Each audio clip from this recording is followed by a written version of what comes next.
is life and enterprise management. And so as a result, we want to make sure we work on both. We want to create a system that allows you to succeed in both areas, life and your enterprise. So what I want to really make sure that comes out of this is an evaluation of what your real gifts are that are going to fulfill you. Because many of you are living a script around your life that involves having an enterprise when really that may not be your true nature. That's not to say you can't do it. It just means you can do it and you'll be stressed out of your life, stressed out of your mind. And so one of the things we want to find out is how much of that is natural as a problem, how much of that is maybe unnatural. Unnatural meaning you're having problems right now that you shouldn't be having at this stage of development. The most important element is for you to be able to do this, to be able to establish, most importantly, where you really are in your life today. Where are you? And where do you really want to go?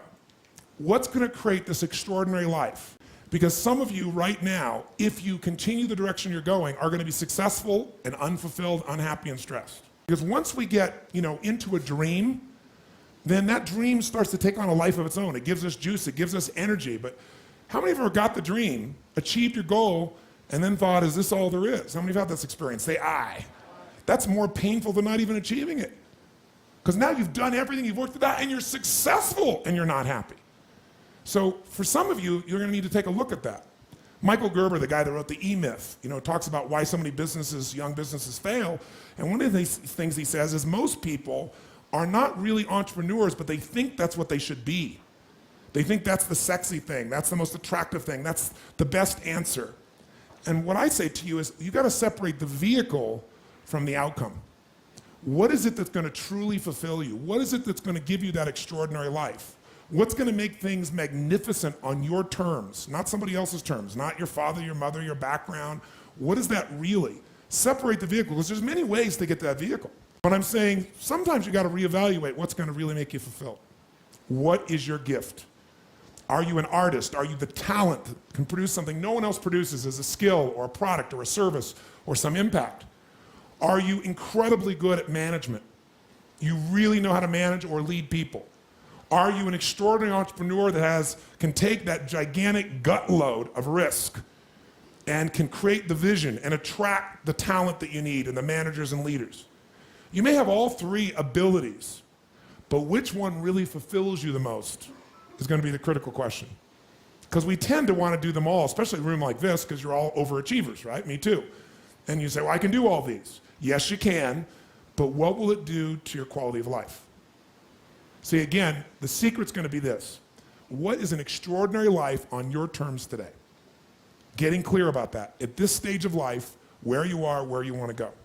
At some level, you have a blueprint, a mindset, a belief system, a philosophy, a set of values that says, if I master this thing called my life or my enterprise, then I'll have this great feeling.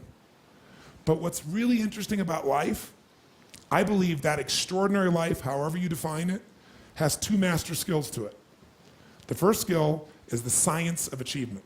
Most of you in this room have achieved enormously at various levels of business or as an individual artist or talent or as an entrepreneur or as a manager or leader, as an investor. I mean, everybody in this room, most of you in this room, have really hit the jackpot by most of the world's standards, even though most of you think it's still not enough. But the science of achievement is a skill. It is a science. There are laws. So achievement, even this course, to me, that achievement is, business is a spiritual game. That's what I believe. It's a spiritual practice. A lot of people think it's business, oh, that's money, that's this horrible thing over there. And that's one of the reasons that they never get really passionate about it. I'm a very spiritually driven, purpose-driven man. But the reason I love business is I see business as the ability to take the invisible and make it visible. I think that is what spirituality and creation is. It's about how can I find the gift I have to give the world? And how can I give it in a way that truly adds value? Not, I think adds value, but the people receiving it, they vote with their feet and say, this truly makes a difference in my life. This is something I value. And then because they become a customer again. Because they're thrilled with it. Because they become a raving fan, not just a satisfied customer. Satisfied customers will leave you. Raving fans will stick with you.